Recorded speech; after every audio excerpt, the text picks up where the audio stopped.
Imagine a world teetering on the edge of the familiar, a place where the fabric of the everyday begins to unravel, revealing glimpses of the extraordinary lurking beneath. You're about to embark on a journey into the enigmatic, where the peculiar and the perplexing intertwine, where every tale twists the mind and tugs at the spirit. It's a descent into the strange, the mysterious, and the unexplained. This is When Reality Frays. New episodes are published every Monday and Thursday, and When Reality Frays is available everywhere fine podcasts are found. Before we move on, please hit that follow or subscribe button and turn on all reminders so you're alerted when new episodes are released. Today's episode contains two stories. First up is the Overton Protocol, the haunting tale of how a decades-old government cover-up resulted in the disappearance of an entire town. And second is The Replacements, a story that will leave you wondering who is real and who isn't. Now, let's get to the stories. Under the vast, merciless sky of Montana's high plains, where the wind carves relentless paths through sprawling sagebrush, sits the town of Overton. 93 people call it home. Other than a handful of struggling ranches, the closest outpost of civilization is 41.2 miles away. There is no purpose or reason for the town to exist, other than some hardy pioneers put down roots more than a century ago, and their descendants haven't found a reason to go anywhere else. Gail Ralston, born and raised in Overton, was behind the wheel of a battered pickup. She was tired and ready for sleep, having just worked the graveyard shift in a meat processing plant 40 miles away in Redstone. The old Ford rattled hard on the rutted road that led to the tiny town, kicking up thick clouds of dust that marked her passage across the empty plains. Cresting a low ridge that overlooked Overton, it took her a few moments to notice something was off. It was a cold morning, the temperature well below freezing. With only a few exceptions, every house was heated by a wood-burning stove, and the geography tended to block any breeze, resulting in a layer of smoke blanketing the shallow valley on winter days. But the air was clear. For someone like Gail, who noticed small details, it struck her as odd. Half a mile later, and she realized there were no vehicles or people moving. This struck her as odd, and in combination with the absence of a smoke layer, it tickled the back of her head. Gail slowed, looking around as she began passing small, weathered houses. A few more moments passed before she realized there weren't any dogs barking furiously at her truck's passage. Concern creased her face, and she came to a gentle stop with a squeal of brakes. She spent nearly a minute looking around before shutting off the truck and climbing out into the bitterly cold morning. Silence was the first thing she noted. There was a complete absence of sound. No vehicles moving, nobody splitting wood to heat their home. Gail turned a circle, then began walking down what passed for Main Street in Overton. Houses felt empty. She knocked on a few doors, but there was no answer. She began calling out when she pounded on a door, her voice seeming unnaturally loud in the stillness. Ahead, a handful of cars were clustered in the town's only intersection, and with a start, she realized they'd all crashed into each other. Rushing forward, she found them empty, keys hanging in the ignitions turned to run. But the engines were cold and silent. "What the hell is going on?" Gail muttered to herself, a sense of creeping dread sending goosebumps down her spine. She ran to the closest house where she pounded on the door and shouted the owner's name. Receiving no response, she tried the knob, finding it unlocked, and let herself in. Still calling out for the owner, Gail dashed through the home, but she was alone. The stove was cold and all the lights were off. Fear began to take Gail as she ran to several more homes that were also empty. Hurrying back to her truck, she raced home to find her house empty, her children gone. Frantic, she snatched up the home phone and dialed 911 with a shaking hand. Sheriff's Deputy Caleb Marsh, a lean man in his early 30s with a face weathered by sun, arrived in town an hour later after a long drive. While waiting, Gail had entered every other house in town, finding all of them empty as if the owners had simply just walked away. She met Caleb in the street, breathlessly relaying what she had discovered. Caleb was skeptical at first, but after following Gail around town to personally observe that her claims were true and not the ravings of a mad woman, he climbed into his patrol truck to call for help.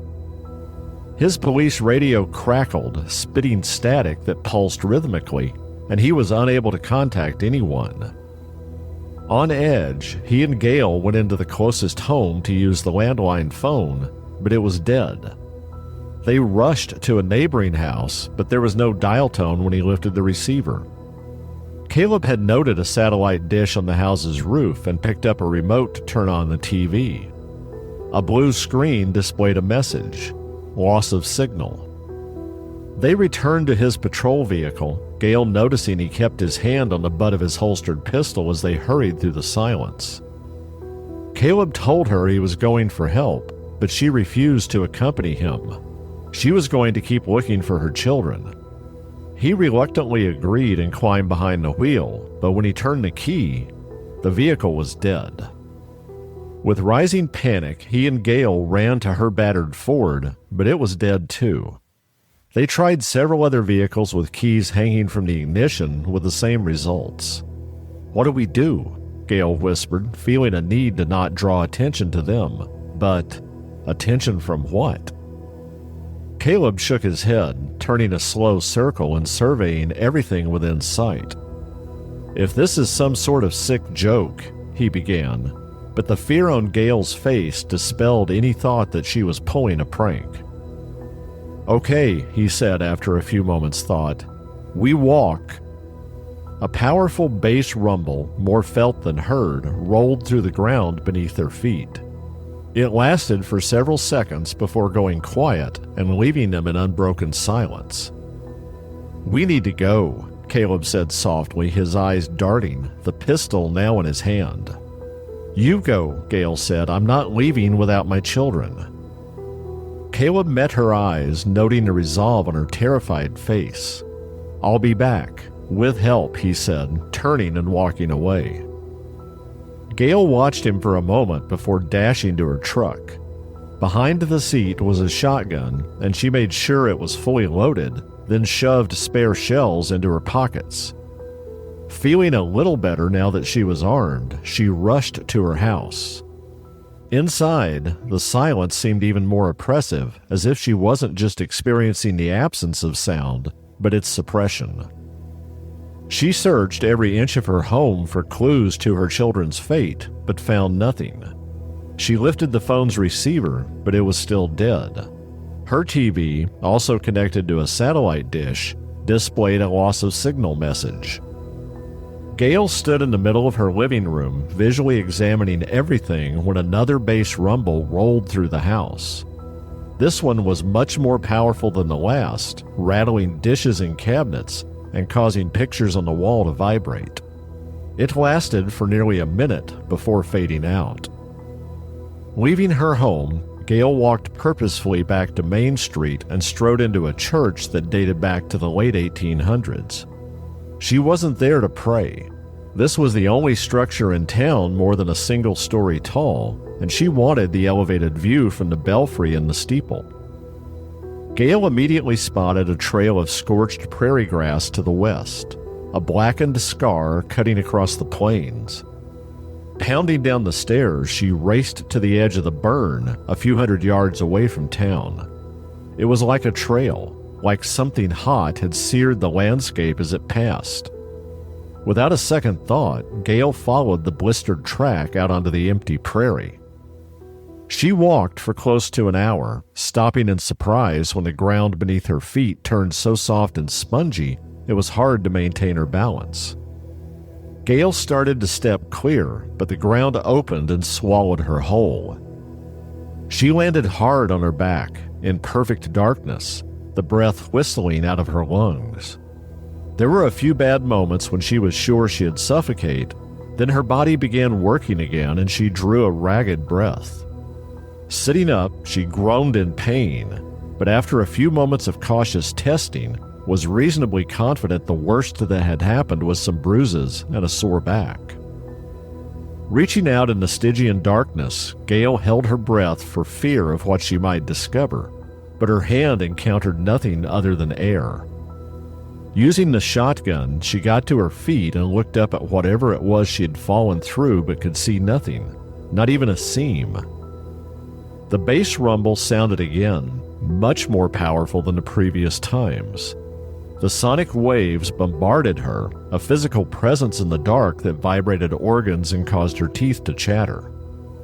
It lasted for minutes, leaving her slightly disoriented and sick to her stomach.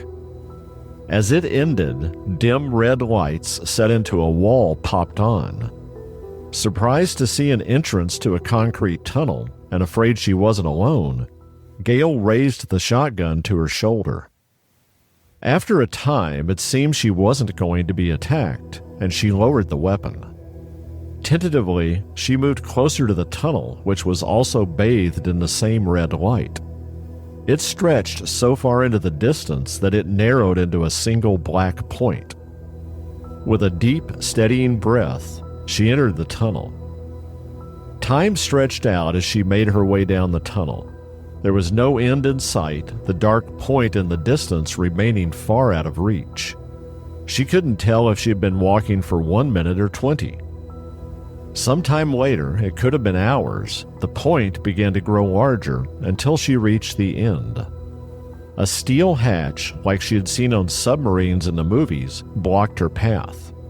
A small round window in the upper part glowed an ethereal shade of blue, and she cautiously stepped close and looked through into a large circular chamber. Flickering monitors lined the walls, their screens flashing disjointed images of star fields with constellations and faces, human yet not, dissolving into static. Light bent strangely in the chamber, casting prismatic shards that danced across the hatch's window. But what drew Gail's attention was in the center of the chamber. A crystalline orb suspended in a web of wires that pulsed with faint electric life.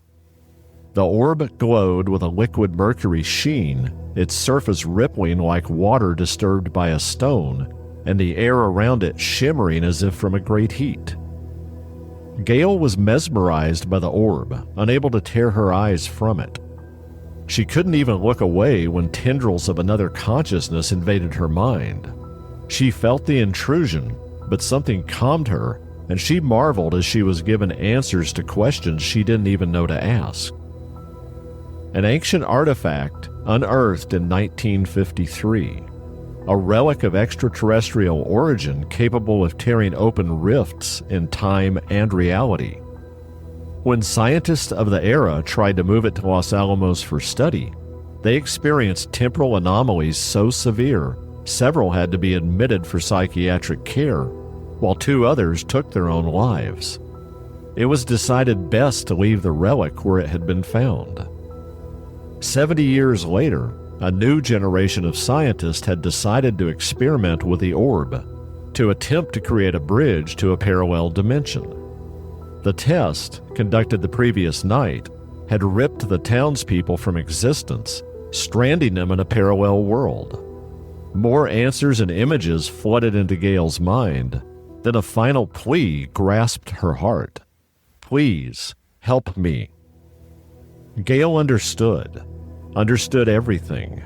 She knew what she had to do, and to help another being who had been imprisoned since before time began. Grasping the hatch's wheel, she tried to turn it, but time had frozen the mechanism into place. Unloading the shotgun, she inserted the steel barrel through the wheel's spokes and pulled on the makeshift lever. but no matter how hard she tried, it wouldn't budge. "Let me try," a male voice said from behind. Gail whirled and fell back, her head slamming into the hatch's surface when she saw John, her husband. Her husband who had died in Afghanistan 10 years ago. Blood poured into her eyes from a deep gash in her scalp, and she swiped it away. When she could see again, John was gone, but the hatch stood open. For a second, Gail was unable to move. The vision of John had opened deep emotional wounds that had never fully healed. "Hurry," a voice prodded in her head. The orb pulsed a frenetic beat, directing her toward the console connected to the cables from which it was tethered. Following instructions that simply appeared in her consciousness, Gail worked quickly. Alarms blared and a red light mounted on the ceiling began strobing, but she didn't stop. Process after process was shut down, triggering escalating alarm sirens. "They're coming," rolled through her head. She turned to look through the open hatch, seeing more than a dozen armed soldiers charging down the tunnel. They screamed at her when they saw her looking, and the two in front raised their rifles to aim at her. "Hurry," the voice in her head begged. Gail's fingers flew across the keyboard with a skill and dexterity she had never possessed. Another process shut down, one to go. Gunfire from the tunnel sounded, bullets screaming into the chamber and shattering equipment. "The door!" the voice shouted. Gail threw herself at the hatch, tugged hard, then something slammed into her side. A strange numbness began to spread throughout her body, but she didn't stop. The hatch slammed shut, and she spun the wheel an instant before the soldiers arrived. They were stronger than she was, spinning the wheel she was trying to hold. Her strength was ebbing, but she was able to pick up the shotgun and jam it through the wheel's spokes, which slammed hard up against it. But it held, and the wheel didn't turn any farther. Gail turned back to the console. The soldiers pounded on the hatch and screamed at her to stop. When they saw her reach for the keyboard, they went quiet. "They are going to use explosives to open the door," the voice said. Gail couldn't respond, not even in her head. She was in shock, seconds from passing out. Hands shaking, she typed in a command.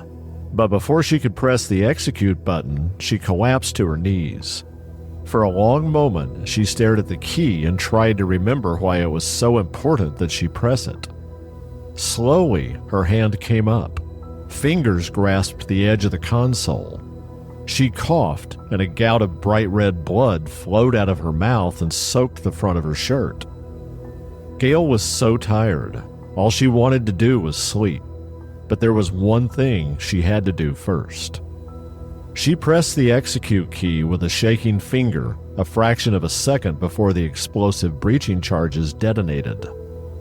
The overpressure waves shattered equipment and filled the air with dust and shrapnel. Gail was flung into a corner where she couldn't move. Blood was already pooling under her when a soldier came to stand over her, a pistol aimed at her head. "Thank you," Gail heard an instant before the soldier pulled the trigger. Gail Ralston was behind the wheel of a battered pickup. She was tired and ready for sleep, having just worked the graveyard shift in a meat processing plant 40 miles away in Redstone. The old Ford rattled hard on the rutted road that led to the tiny town, kicking up thick clouds of dust that marked her passage across the empty plains. Cresting a low ridge that overlooked Overton, she looked down at the town, which was wreathed in a haze of smoke from wood-burning stoves. Pulling to a stop at her modest home, she smiled at her husband John and her children. They were just leaving for school and work. John stopped his truck, hopped out, and ran over to give her a kiss. If you're enjoying the stories, please support the podcast by buying me a coffee. The link is in the episode's show notes, and I would greatly appreciate your support. Now, on to today's second story, which is The Replacements.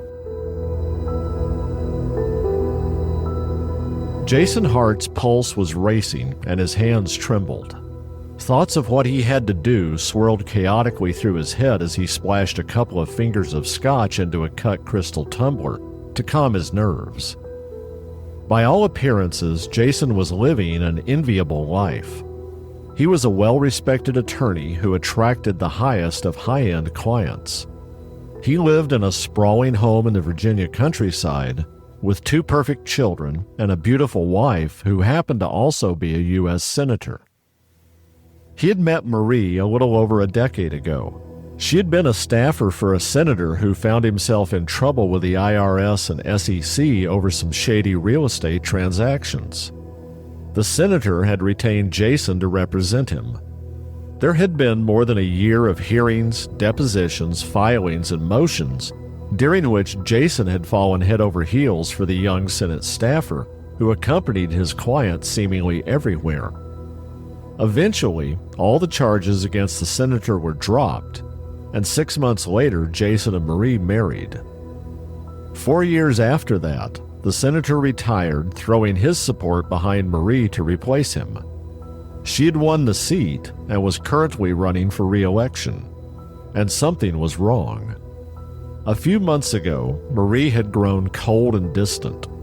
When he pressed, she claimed stress and assured him their marriage was fine.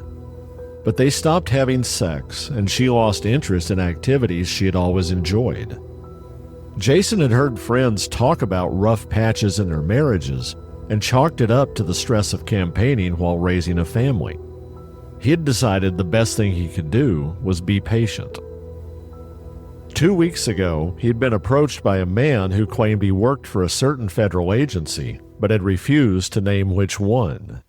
He stated he was aware of acts of treason by certain officials, but was afraid to come forward with what he claimed would be a bombshell story that would topple the entire government. This wouldn't be his first time dealing with a whistleblower, and Jason had listened with an open mind, until the man began talking about replacements. At least that's what he had called a supposed Black Book project being run by a consortium of some of the richest and most powerful people on the planet. According to the man, clones were being used to replace powerful and influential people. The clones were pre-programmed to obey their masters, then a carefully edited version of the real person's neural scan was implanted. Everything from personalities to memories to mannerisms were transferred to their replacement. Jason had listened as the man described marvels of bioengineering and neural transference. It sounded like science fiction, but he had to acknowledge that much of what was now common tech had also once sounded like the fever dream of a Hollywood scriptwriter. He'd left the meeting dismissive of what he had heard. But 3 days later, as he was leaving work, he found a package waiting for him on the front seat of his car. At first, he'd been irritated that someone had invaded his space, and he nearly threw it away. But something, curiosity perhaps, had stayed his hand. Breaking the seal, he found 3 thick folders and a USB drive. He casually flipped through the hundreds of pages. This was proof of the whistleblower's fantastic tale. Jason had returned to his office and spent until the next morning poring over the documents. He tried to convince himself this was all an elaborate hoax, but the sheer volume of information discounted that possibility. He moved on from the hard copy documents to the USB drive, which contained more than 1,000 video files, each titled with a name he recognized as someone in a position of power or great influence. And the names were not limited to America. This was global. Jason clicked a high-profile name, watching in rapt attention as a video played. A man, whom he immediately recognized, lay on a gurney in what appeared to be a laboratory. A bird's nest of thin wires was attached to his head, leading to a computer interface. A large screen at the head of the gurney displayed vital signs and brain waves. The camera pulled back as an exact copy of the unconscious man was led into the lab. His movements were slow and unsure, not unlike a child still learning to walk. He was assisted onto another gurney and monitoring leads attached to his body and head. Vitals and brain waves for each were then superimposed on the screen, and it was obvious their brain activity was very different from each other. The technicians left the room, and it appeared nothing was happening until Jason noticed a change in the brain waves. There was much more activity from the man who had been led into the room than when he was first connected. Unable to tear his eyes away, Jason watched for nearly half an hour as both brain waves and the physical vital signs of the clone steadily aligned with the original until they were indistinguishable from each other. With a sense of growing dread, he scrolled through the list of names that had been replaced. He knew many of them, either personally or as business acquaintances. But there was a name that turned his blood cold. Sick to his stomach, he realized this couldn't be allowed to continue. Jason threw back the remainder of the scotch and plunked the glass down hard enough that it cracked. But he didn't care. It was time to set things right, and the little things no longer mattered. Entering his home office, he tugged open a wall panel to reveal a large safe. He punched in the combination, and the door opened automatically. Inside, several guns, a deer rifle, a pair of Benelli shotguns, and a pistol. Ignoring the long guns, which were best suited for hunting, he loaded the pistol and tucked it into his waistband at the small of his back. Securing the safe, he left the office and went upstairs where Marie was preparing for a campaign event later that evening. They shared a bedroom, and the door was locked when he tried to enter. She had claimed their son had walked in on her stepping out of the shower a few months ago and had taken to keeping the door locked when she was going to be undressed. Rather than knock and interrupt her, Jason reached up to the top of the door frame where a tool to release the lock was kept out of the kid's reach. He popped the knob free and stepped through. The air in the bedroom was steamy from Marie having just taken a shower. He caught a glimpse of her in a mirror and stepped into the bathroom doorway. Marie was startled when she noticed him snatching a towel to cover her nude body. Jason smiled at her, but she was clearly irritated at the intrusion. "What?" she asked, clutching the towel at her breasts. It was the moment of truth, and Jason was unable to speak. She glared at him, then turned away and began brushing her hair. Jason hesitated further, then gathered the courage to answer a question he really didn't want to know the answer to. With a shuddering breath, he stepped into the bathroom. Marie turned, mouth opening to berate him, but all that came out was a cry as his hand darted forward and ripped the towel from around her body. "What the hell is wrong with you?" Marie cried, whirling so her back was to him. "Where is it?" he asked, his voice cold as he moved to loom over her. "What are you talking about?" she snarled. "Show me," he said, grabbing her arm and forcing her to turn to face him. She tried to conceal her body, but he twisted her arm behind her and she cried out in pain. "Your cesarean scar," he hissed in her face. "What happened to it?" Marie stared at him, her eyes flat. "You're not her," he said in a low, dangerous voice. "You're not even real." Jason drew the pistol and pressed it to Marie's head, but couldn't make himself pull the trigger. After 5 seconds that felt like an eternity, Jason lowered the gun and fled the bathroom. Marie, unnaturally calm, watched him dash out of the bedroom and listened as he ran outside, then raced away in his car. Still nude, she strode to the window and watched the black Mercedes disappear around a curve while placing a call. "He knows," she said into the phone. Jason drove fast, his hands shaking. He was distraught, and part of him still refused to believe the proof he'd seen with his own eyes. But he had thought through the possibility and was prepared to go to the press. He pressed a speed dial button on his phone. Before the call could connect, there was a horrible electronic screech from his phone and the screen went dark.